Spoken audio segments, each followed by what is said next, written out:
Here is an interview with a retired police officer named Peter Christ, and he belongs to the nonprofit organization called Law Enforcement Against Prohibition, or LEAP for short.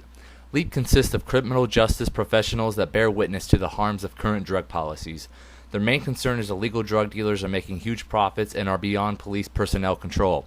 The drugs will be safer for adult use in a controlled environment and less accessible to children, according to their statement. Instead of drug abusers being sent to the criminal justice system, they can be sent to medical professionals to receive help.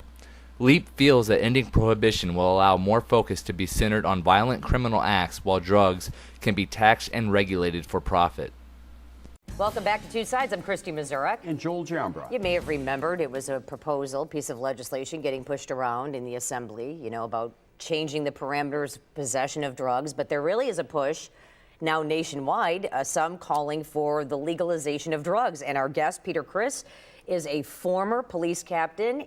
You are in favor of legalizing drugs, and some would be aghast to hear a former cop is actually saying, let's favor the legalization of drugs. Why do you think it should happen? Okay, one thing real quick. I'm a retired police captain, so I spent 20 years and they send me a check every month. So I just wanted to point that out.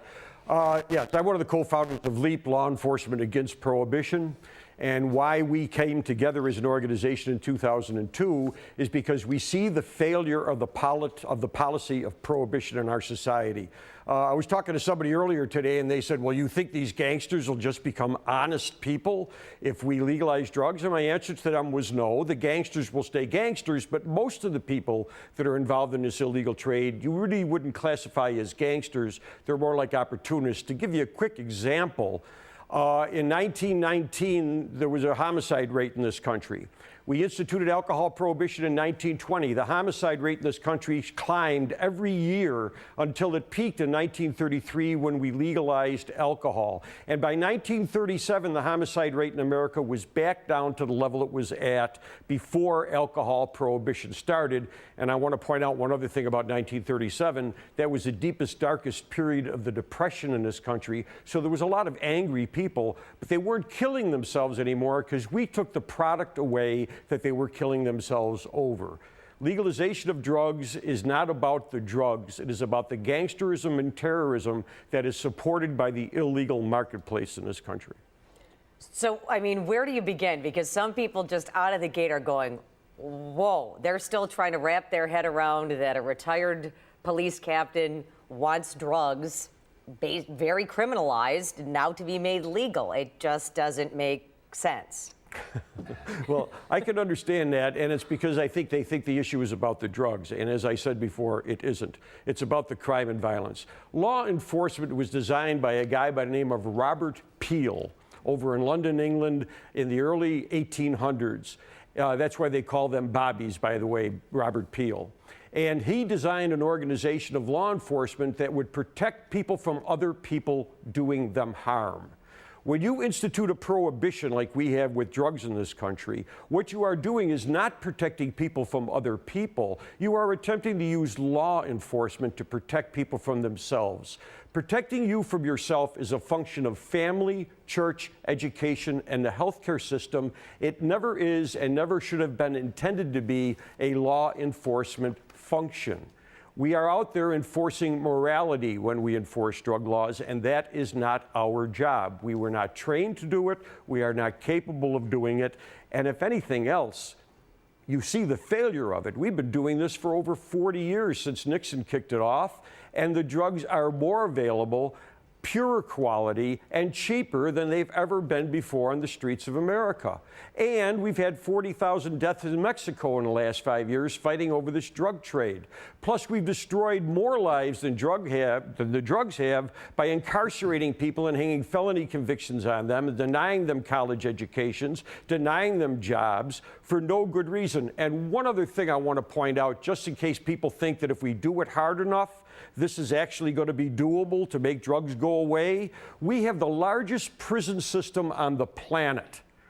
And I would like to point out one of the most efficient prison systems on the planet.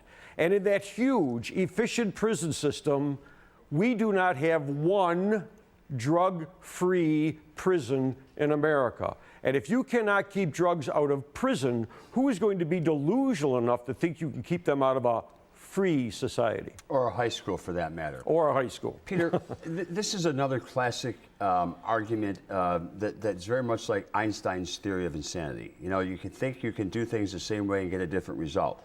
I think President Nixon declared war on drugs over 30 years ago. How are we doing on that war? Well, we're losing. In fact, I speak to a lot of Rotary clubs, Kiwanis clubs, Lions clubs, and I start out my presentation by asking them a question.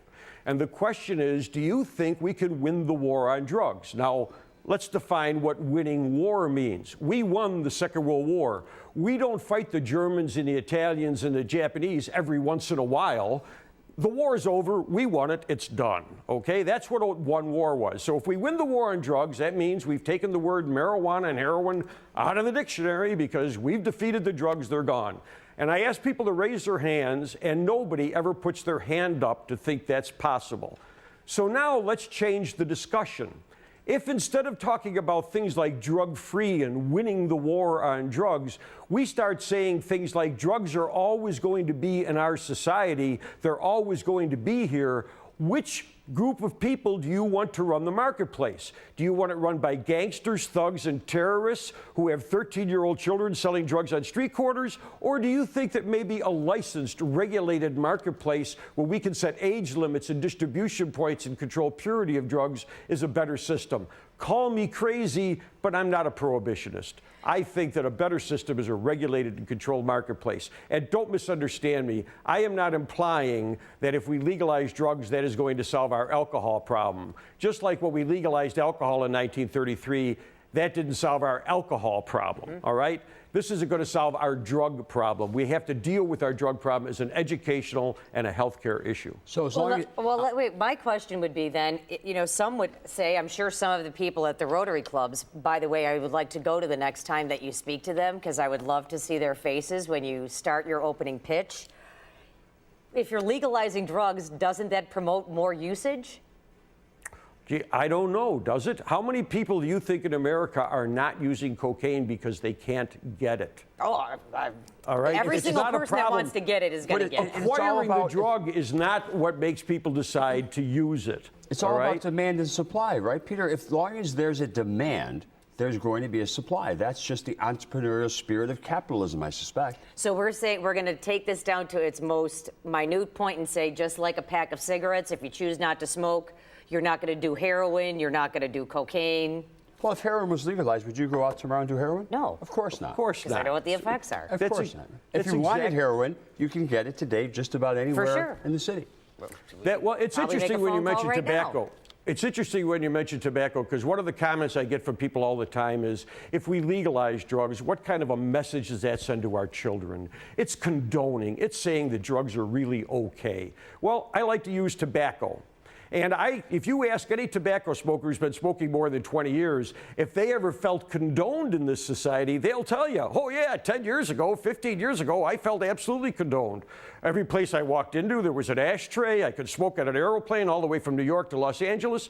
You ask cigarette smokers today if they feel condoned, and they'll tell you no. They feel barely tolerated by the rest of society. And let's also point out another victory. We have gotten 50% of the adult cigarette smokers to quit smoking in the last 10 years without banning one cigarette, without burning or poisoning one tobacco field, just by simply making it less easy for people to smoke, and also by talking against it and pointing out the errors of it. That's the things that work. You know, the drug czar said the other day at a press conference, and I wish if you're ever at this press conference, because you people are in the news, you would ask the question that I always want to ask.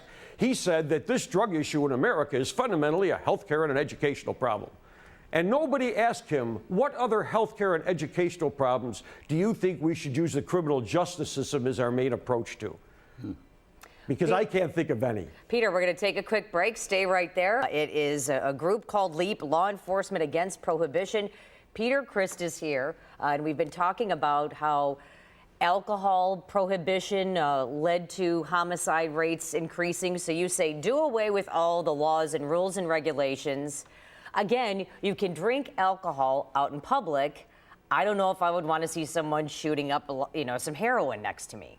somewhere. I don't That's think- where I'm thinking, you know what I'm saying? How do you combat that? I don't think that would happen, but I think this is a multi-billion-dollar Oh, I know. illegal industry sure. that's taking place right now here in America. But how do you combat those? I mean, because those would be the issues faced. Well, you set regulations. We are setting different regulations than we have ever had in this country for tobacco use. We are now preventing people from smoking in the park in some places, from smoking on the street. We don't allow people to walk down Main Street unless they change the laws since I retired, but it used to be illegal to walk down drinking a can of beer. You couldn't do that. So those are things we have to do. You know, I just want to remind you, in 1933, when we legalized alcohol, the federal government didn't legalize alcohol and set up a whole regulatory system for the country for alcohol. They basically got out of the prohibition business and said to the states, regulate it any way you want to. Mississippi didn't end their alcohol prohibition until around 1970. Okay, it was still prohibited. You still have dry counties in some area. Those are local things to do. What we're trying to do is get the federal government out of the prohibition business and let the law enforcement go back to doing what they're supposed to be doing, and that's protecting people from each other. You know, 20 years of police work, working in the town of Tonawanda, community of about 80,000 people.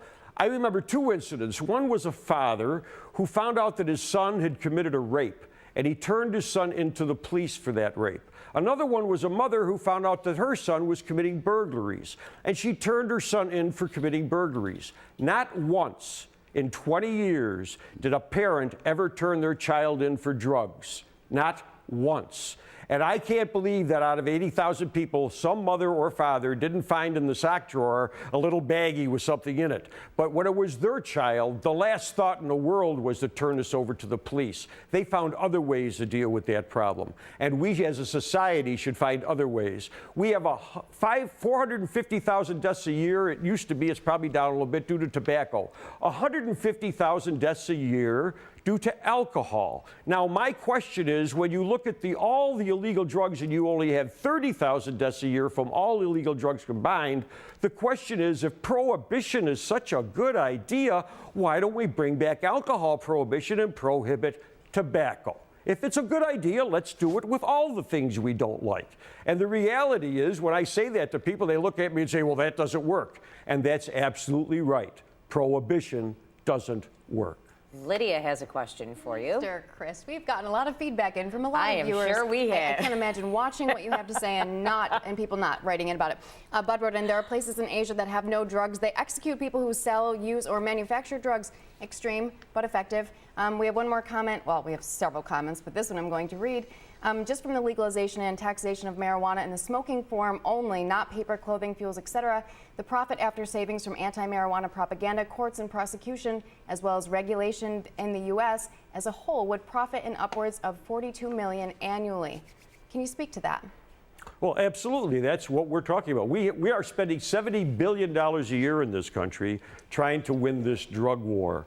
We could revert that to using that in our prison systems, in the treatment community. We can spend that money other ways. Plus, if we legalize it, I'm sure we're going to tax it. In America, we're not going to tax it? Of course we're going to tax it. We're going to generate income from it. Plus, we'll create jobs. Plus, we'll bring the hemp industry back, which was also outlawed in the 1930s when they outlawed marijuana. And the hemp industry is a very strong industry. And when you mention other countries, I had a guy come up to me after a Rotary meeting a couple years ago and he said to me, well, you know what they do in Saudi Arabia if they catch you with drugs?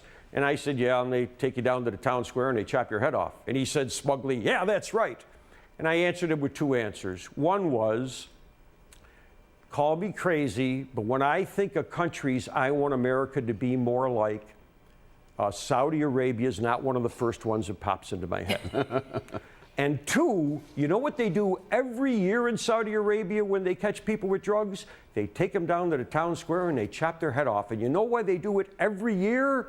Because it doesn't work. If it worked, the rest of the people see that head rolling through the courtyard, that'd be the end of the drug problem. But even that doesn't work. People choose to do this. The first attempt at prohibition that we have any historical record of started with these words: do not eat the fruit of the tree of knowledge of good and evil. Whoa. It was in the garden. It was in the Garden of Eden, and the reason why it didn't. And the reason why it didn't work is told you in Genesis, and it's because the Creator, after creating the two people, granted them free will. Lydia- and that's what we're trying to outlaw. Lydia has one more I quick didn't see question us before going we go to the break. biblical on that one, but that's okay. Pete wrote in, he said, how much tax revenue would this actually generate? If it was legalized, people would grow their own. Presumably, employers would still be permitted to drug test employees, cutting down job opportunities for those who take advantage of this. The police would need to acquire equipment to determine if drivers were under the influence of pot when pulled over. There's also the issue of secondhand smoke. It can make those around you high. Can you speak to that quickly? We don't have much time. Well, there's a bunch of stuff there, but obviously we have driving while intoxicated by drug laws now, so that's not a problem. We have the secondhand smoke thing. We're dealing with that with tobacco by regulating where people could use it and so on and so forth. So that's not the problem. What was the first one you said on there? If it was legalized, people could grow their own, and employers would still have That's to right. drug test. And I know that everybody listening to me today, after they get done watching this show, will go outside and tend their tomato garden, right? You can grow your own tomatoes. You don't have to buy them from anybody. But you know what? The vast majority of us don't want to do that, so we'd much rather buy them at the store. Let's be honest about this. You can make your own alcohol, too. Very few people do it. That is not the situation. This will create an economy. It will get law enforcement out of this work and let us focus on pedophiles, people that are robbing from people, people that are harming other people, instead of going after people that are doing what they choose to do. Peter Christ, Law Enforcement Against Prohibition. Wow. Thanks so much for coming on Two Sides. We will definitely have you back, that's for sure. Absolutely.